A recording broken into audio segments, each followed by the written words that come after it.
Muy buenos días. Se abre la audiencia en vista pública en el expediente 2083-2016, formado por apelación de sentencia en amparo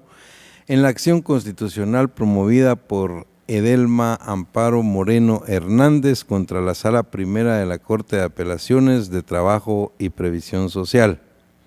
El señor secretario general dará lectura a la parte conducente de las consideraciones y la parte resolutiva del fallo apelado y efectuará las advertencias reglamentarias de la presente audiencia. Dejo en el uso de la palabra al señor secretario general de este tribunal. Gracias, presidente. Es acto reclamado en este amparo la sentencia de 5 de febrero de 2015 emitida por la Sala Primera de la Corte de Apelaciones de Trabajo y Previsión Social, que confirmó la proferida por el Juzgado Cuarto de Trabajo y Previsión Social del Departamento de Guatemala el 23 de abril de 2014, por medio de la cual se declaró sin lugar la demanda ordinaria de pago de indemnización por renuncia, incentivo por buena conducta, así como daños y perjuicios planteada por Edelma Amparo Moreno Hernández contra el Estado de Guatemala, entidad nominadora, organismo judicial. La Corte Suprema de Justicia, Cámara de Amparo y Antejuicio, en la sentencia de primer grado fechada el 16 de febrero de 2016, consideró: el artículo 45, literal C del Pacto Colectivo de Condiciones de Trabajo suscrito entre el organismo judicial y el Sindicato de Trabajadores del organismo referido, que se encontraba vigente al momento en que la trabajadora solicitó el pago de indemnización por renuncia, establece como único requisito para otorgar dicha prestación que el trabajador no sea objeto de denuncia administrativa promovida en su contra y por ello se encuentre sujeto a procedimiento administrativo disciplinario por el señalamiento de la comisión de una falta grave o gravísima, ni haya sido sancionado por falta grave o gravísima en el servicio durante los 3 meses anteriores a la fecha de entrega del cargo. En todo caso, si el trabajador se encuentra sujeto a proceso disciplinario, el pago de la indemnización quedará sujeto al resultado del mismo. Ahora bien, en cuanto al pago del incentivo por buena conducta, el artículo 46 del pacto citado establece: como único requisito para que el trabajador obtenga este beneficio debe acreditar no estar sujeto a procedimiento administrativo disciplinario o a sanción por el señalamiento de la comisión de una falta grave o gravísima calificada por la Ley de Servicio Civil del organismo judicial o por la Ley de la Carrera Judicial durante los 3 meses anteriores a la fecha de entrega del cargo. En todo caso, el pago de este incentivo quedará sujeto al resultado del procedimiento disciplinario. Las normas precitadas, al formar parte de un instrumento de carácter profesional, contienen una superación con relación a los derechos de los trabajadores del organismo judicial, ello en virtud de que las partes suscriptoras del Pacto Colectivo de Condiciones de Trabajo mencionado de manera armónica se comprometieron a aceptar la indemnización por renuncia como un derecho que le asiste a todo trabajador del organismo judicial. Sin embargo, existe una condición contenida en el artículo 45 y 46 ibidem para que pueda hacerse efectivo los derechos referidos y cuyo cumplimiento es de observancia obligatoria.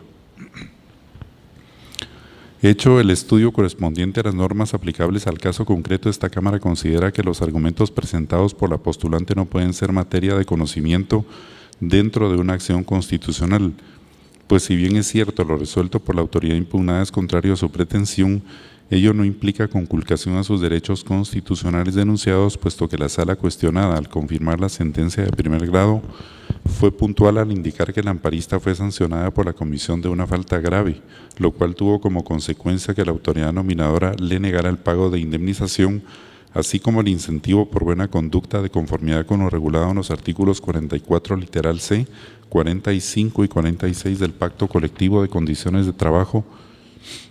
vigente al momento que entregó el cargo correspondiente, por lo que lo argumentado por la interponente en cuanto a que la autoridad reprochada no tomó en cuenta normativa constitucional, así como pactos y convenios internacionales ratificados por Guatemala, no puede ser considerado como agravio, ya que el amparista, al presentar su demanda ante el Juzgado Cuarto de Trabajo y Previsión Social del Departamento de Guatemala,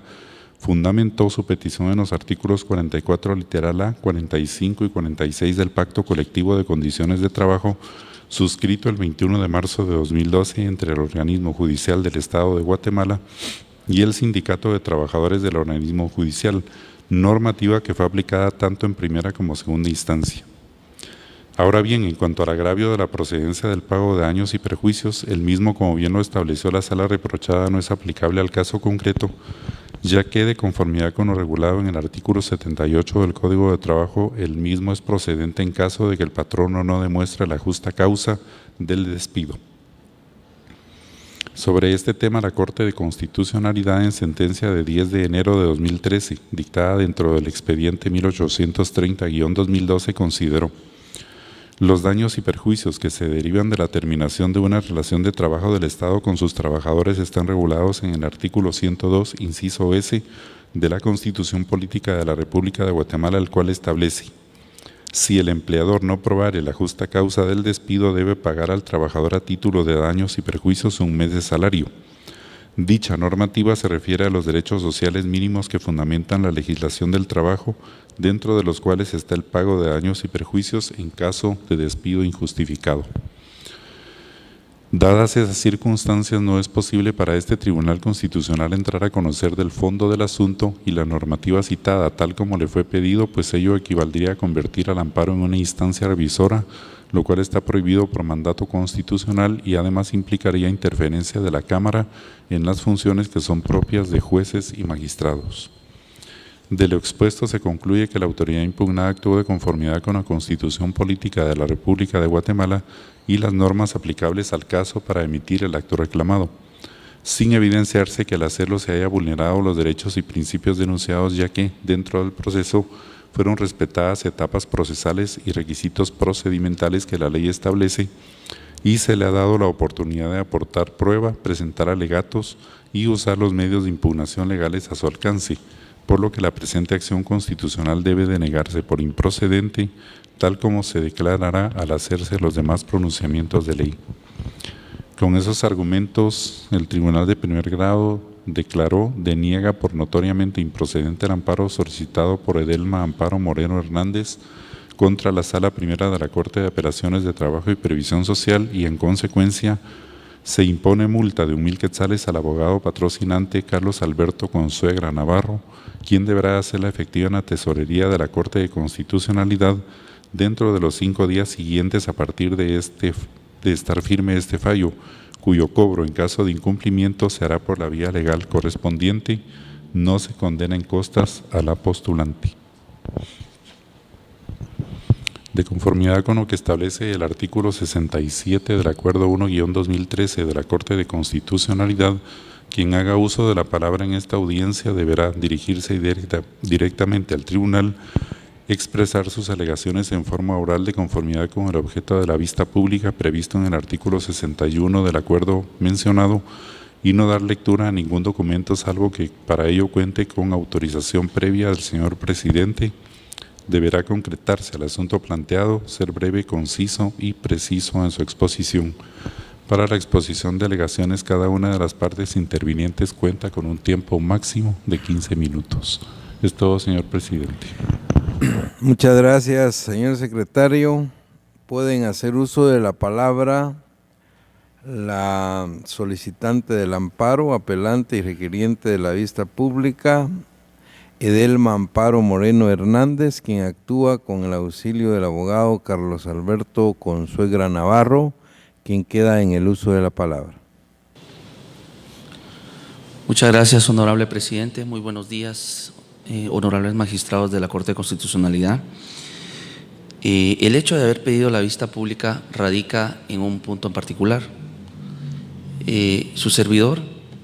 cree que la comunidad forense guatemalteca necesita militantes del derecho. Y lo digo, ¿por qué militantes? Porque venimos aquí a tocar la puerta a la Corte de Constitucionalidad en nombre de Edelma Amparo Moreno Hernández, con el único exclusivo fin de que se haga valer normas de ius cogens, pactos internacionales, convenios internacionales, que dentro de un bloque de constitucionalidad es necesario que también exista control de convencionalidad de los jueces ordinarios, no solo control de constitucionalidad. Entonces, la razón de que yo les haya dicho desde el principio que se viene como un militante, y específicamente el servidor de ustedes como un militante del derecho al trabajo, es con el único y exclusivo fin de demostrar que no se puede aplicar un pacto colectivo como tesis del amparo y del recurso de apelación. No se puede aplicar un pacto colectivo que sea malicioso y no beneficioso al trabajador. ¿Por qué? Porque la doctrina del derecho al trabajo impone, y también el derecho al trabajo, que se debe aplicar el principio de la norma más favorable al trabajador y el principio de la condición más beneficiosa al trabajador. Eso al momento de interponer el amparo se hizo mención.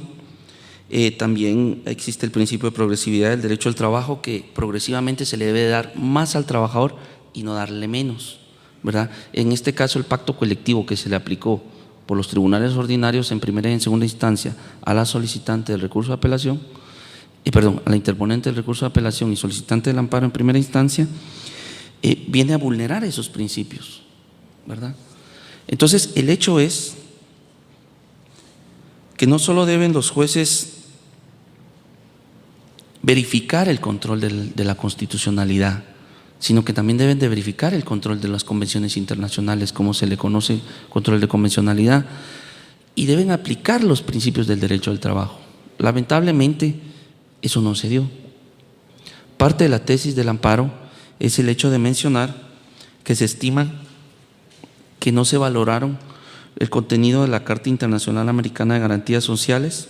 el Convenio Internacional número 50 de la Organización Internacional del Trabajo, artículos 1 y 2, y el Convenio Internacional número 69, parte tercera, artículos 20 y 24 de la Organización Internacional del Trabajo. Estos son pactos y convenciones internacionales que fundamentan el derecho humano al trabajo. La señora, hoy apelante, trabajó 14 años en el organismo judicial. 17 años en el organismo judicial, corrijo. Y aparte de eso, es triste que la ley profesional, que debería de protegerla, al contrario, la dejó en un estado de indefensión. No hubo tutela judicial efectiva en los tribunales de primera y segunda instancia de jurisdicción ordinaria. Y quiero como dejar una hipótesis de la tesis que fundamenta, o sea, la hipótesis que surgió de la tesis de este servidor para presentar el amparo. La hipótesis es la siguiente: que el principio de progresividad del derecho del trabajo, ¿dónde quedó en estas actuaciones de primera y segunda instancia? No existió. A ella no se le aplicó la norma más favorable, sino la más desfavorable. Cosa que yo, créame, no me lo explico como jueces de trabajo que velan. Deberían, porque eso es lo que dice los considerandos del Código de Trabajo, y deben ser hondamente democráticos, y no lo fueron. Por aparte, también fue inobservado el principio de supremacía constitucional o de jerarquía normativa por los juzgadores de primera y segunda instancia, en virtud de que aplicaron un pacto colectivo que era malicioso a la ex trabajadora, inobservando los artículos 44, 175 y 204 de la Constitución Política de la República de Guatemala. Aparte de ello, también inobservaron la aplicación del principio protectorio en sus variantes de aplicar la norma más favorable al trabajador, como lo dije anteriormente, y fallar a favor de la condición más beneficiosa al trabajador.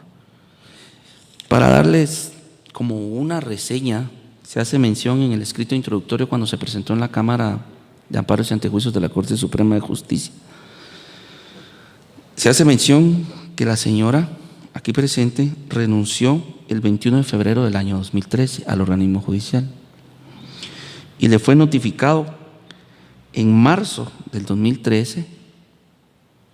que no tenía derecho a indemnización, o sea, ya era ex trabajadora, y aún así se le negó ese derecho. Claro, acudió a la jurisdicción ordinaria y lamentablemente los jueces no aplicaron convenios internacionales, no aplicaron los anteriores principios y convenios internacionales que se les menciona, ignorando el por qué. pero yo creo que para ser más claro, conciso y directo es que vengo aquí creyendo que a la señora le asiste el derecho, si no, no nos hubiéramos arriesgado a venir a tocar la puerta en apelación, creyendo que sí, dentro de un sistema difuso de control de constitucionalidad que alcanza a todos y cada uno de los jueces de jurisdicción ordinaria o privativa, y que es obligación de ellos el generar el control de convencionalidad, el aplicar las normas de jus cogens, situaciones que incluso la Corte de Constitucionalidad en sus libros, en la colección que se denomina Opus Magna, menciona todo este tipo de situaciones, que es la verdad en lo que se fundamentó su servidor para plantear este amparo. Y les dije al principio que era una militancia del derecho al trabajo. ¿Por qué? Porque yo creo que aquí el sistema jurídico guatemalteco está sufriendo transformaciones muy duras. Estamos viendo que se va a reformar el sector justicia, la Constitución Política de la República de Guatemala. Entonces yo creo que ya es el momento en donde nosotros los abogados que ejercemos la profesión liberal debemos acudir a las instituciones como esta a exigir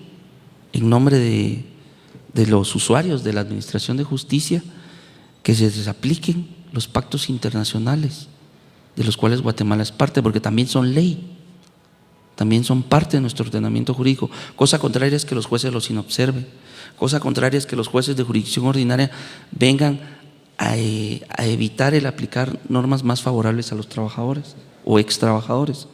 El punto es el siguiente, que a manera de conclusión se pidió la vista pública porque quiero exponerle a los señores magistrados que, bueno, tal vez de alguna u otra manera tengo que expresarlo en un lenguaje coloquial, llora sangre que a una señora que trabajó 17 años en el organismo judicial se le deniegue su derecho solo porque un pacto colectivo que no es superior, si bien es cierto es una ley profesional de los trabajadores, no es superior a normas y a principios, a normas de derecho internacional, a convenios y pactos internacionales que son ley guatemalteca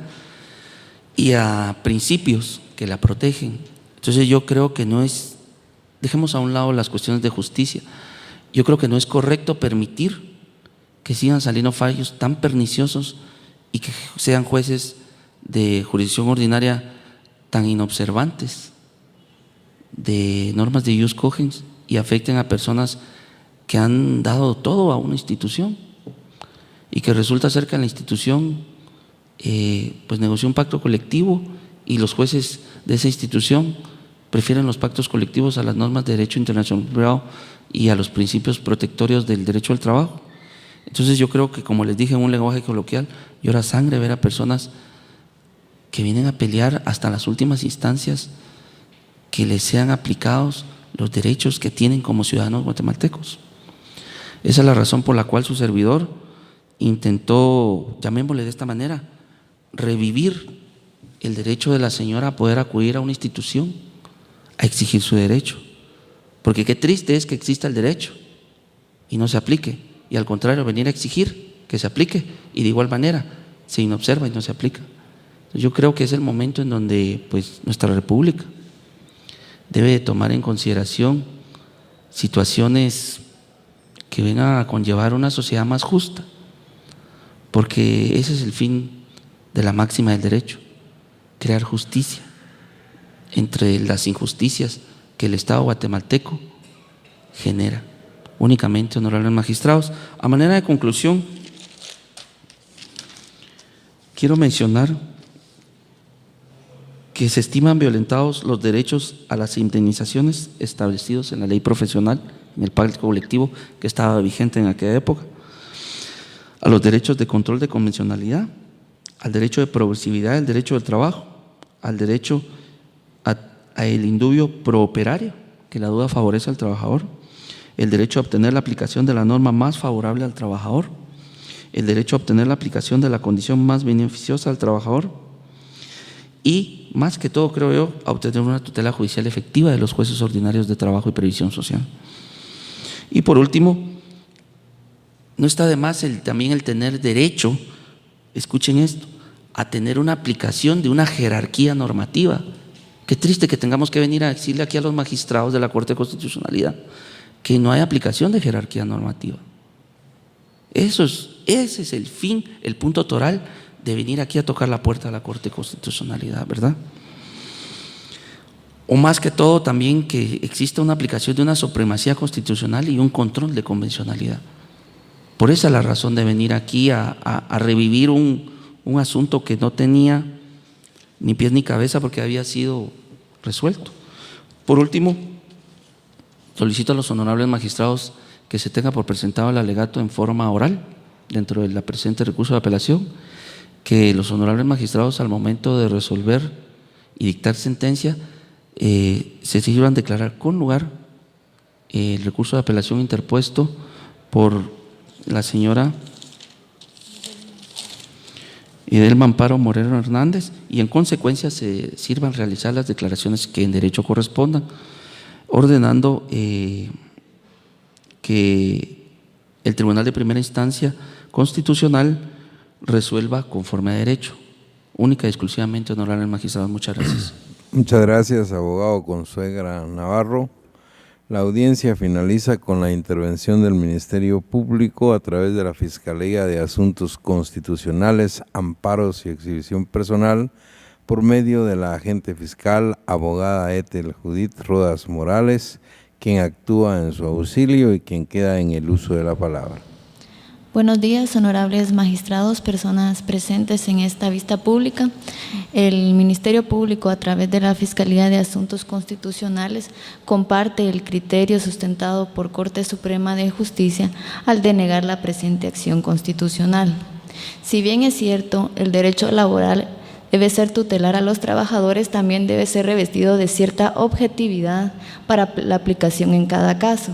En el presente caso, el amparista reclama un derecho regulado en un pacto colectivo,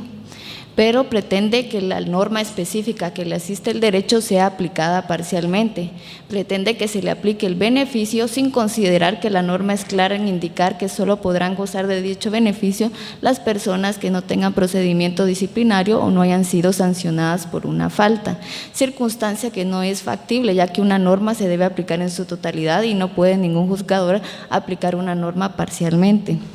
También se reclama que dicho pacto colectivo causa perjuicio al amparista al disponer tal requisito, pero cabe considerar que en sí en la legislación ordinaria laboral no está prevista la indemnización universal, solo la indemnización por despido, pero como parte de las negociaciones colectivas, tanto en el sector público como sector privado, a través de celebración de pactos colectivos, se han logrado establecer este tipo de beneficios para los trabajadores, como es el caso de indemnizaciones por renuncia o por buena conducta. Por tal razón, tales pactos colectivos no pueden ser en ningún momento perjudiciales para los trabajadores, al contrario, superan lo establecido en la legislación ordinaria. Por tal razón, se considera que no le asiste el derecho al amparista porque no puede aplicarse la norma o el derecho que le asiste de manera parcialmente. También se reclamó daños y perjuicios, lo cual pues claramente indicaron los juzgadores, así como Corte Suprema de Justicia, que los daños y perjuicios solo es aplicable en el caso de despido, cuando el juicio versa sobre un despido injustificado y se logra acreditar tal circunstancia. En el presente caso, nunca se ventiló un juicio por despido injustificado, sino está claro que pues la amparista renunció y lo que reclama es una indemnización por renuncia y por buena conducta. Por tal razón, siendo objetivos, esta Fiscalía considera de que no le asisten y no hay ninguna vulneración a derechos constitucionales ni laborales y considera que debe confirmarse la sentencia que dictó Corte Suprema de Justicia y denegarse la presente acción constitucional. Muchas gracias. Muchas gracias, abogada Rodas Morales. Con esto damos por finalizada la presente audiencia.